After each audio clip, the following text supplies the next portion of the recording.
Assalamualaikum warahmatullahi wabarakatuh. Halo Sobat Pers, kembali lagi bersama kami di Kawan Hijrah.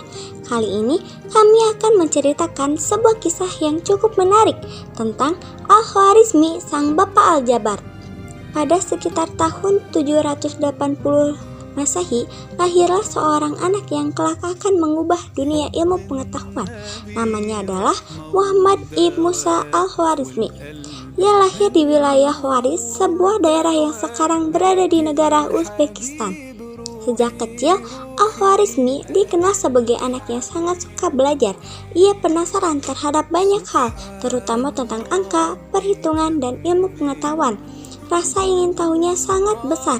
Ia tidak hanya belajar dari guru di sekitarnya, tetapi juga membaca berbagai buku dari berbagai peradaban. Ketika dewasa, Al-Khwarizmi pergi ke kota Baghdad yang pada masa itu menjadi pusat ilmu pengetahuan dunia. Kota ini dipimpin oleh khalifah dari Abbasid Khalifat yang sangat mendukung perkembangan ilmu. Di Baghdad terdapat sebuah tempat luar biasa yang disebut House of Wisdom atau Baitul Hikmah. Tempat ini seperti perpustakaan besar sekaligus pusat penelitian. Di sana, para ilmuwan dari berbagai daerah berkumpul untuk menerjemahkan buku, berdiskusi, dan meneliti berbagai bidang ilmu. Di tempat inilah Al-Khwarizmi bekerja dan mulai menunjukkan kecerdasannya. Salah satu karya paling terkenal dari Al-Khwarizmi adalah buku yang berjudul Al-Kitab Al-Mukhtasar fi Hisab Al-Jab wal Muqabalah. Buku ini menjelaskan cara menyelesaikan berbagai masalah perhitungan dengan metode yang sistematis. Dari kata al-jab, dalam judul buku itulah lahir istilah algebra atau aljabar yang sampai sekarang dipelajari oleh siswa di seluruh dunia. Bayangkan ketika kalian belajar mencari nilai X dalam matematika, sebenarnya kita sedang menggunakan konsep yang pertama kali dijelaskan oleh Al-Khwarizmi lebih dari 1200 tahun yang lalu. Namun, kontribusi Al-Khwarizmi tidak berhenti di situ. Ia juga menulis buku tentang angka Hindu-Buddha dan membaca perkenalan sistem angka 0 sampai 9. Pada dunia barat, sistem angka ini jauh lebih mudah digunakan dibanding angka Romawi yang sebelumnya dipakai di Eropa.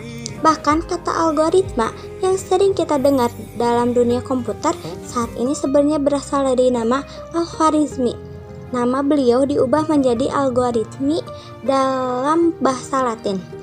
Lalu perkembangan menjadi kata algoritm. Artinya, setiap kali kita menggunakan komputer, aplikasi, atau teknologi digital, konsep dasar cara kerja perhitungan tersebut memiliki akar dari pemikiran Al-Khwarizmi. Selain matematika, Al-Khwarizmi juga mempelajari astronomi, geografi, dan pemetaan bumi. Ia membantu memperbaiki peta dunia pada zamannya dan menulis buku tentang posisi bintang serta pergerakan planet. Semua itu ia lakukan dengan satu tujuan, mencari ilmu untuk kemaslahatan manusia. Kisah Al-Khwarizmi mengajar kita bahwa ilmu pengetahuan bisa berkembang jika seseorang memiliki rasa ingin tahu, ketekunan, dan semangat belajar yang tinggi.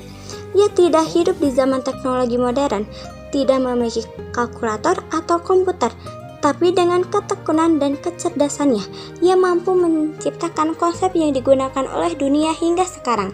Karena jasanya yang luar biasa, Al-Khwarizmi sering disebut sebagai Bapak Al-Jabar dan salah satu ilmuwan terbesar dalam sejarah peradaban Islam. Dari kisah ini kita bisa mengambil pelajaran bahwa belajar dengan sungguh-sungguh dapat memberi manfaat besar bagi dunia, bahkan abad setelah kita tiada. Siapa tahu mungkin di antara kita ada yang kelak menjadi ilmuwan hebat berikutnya. Oke, Sobat Pers, mungkin cukup sekian video dari kami. Semoga kalian mendapat manfaat dari video ini. Sampai jumpa di episode selanjutnya. Wassalamualaikum warahmatullahi wabarakatuh.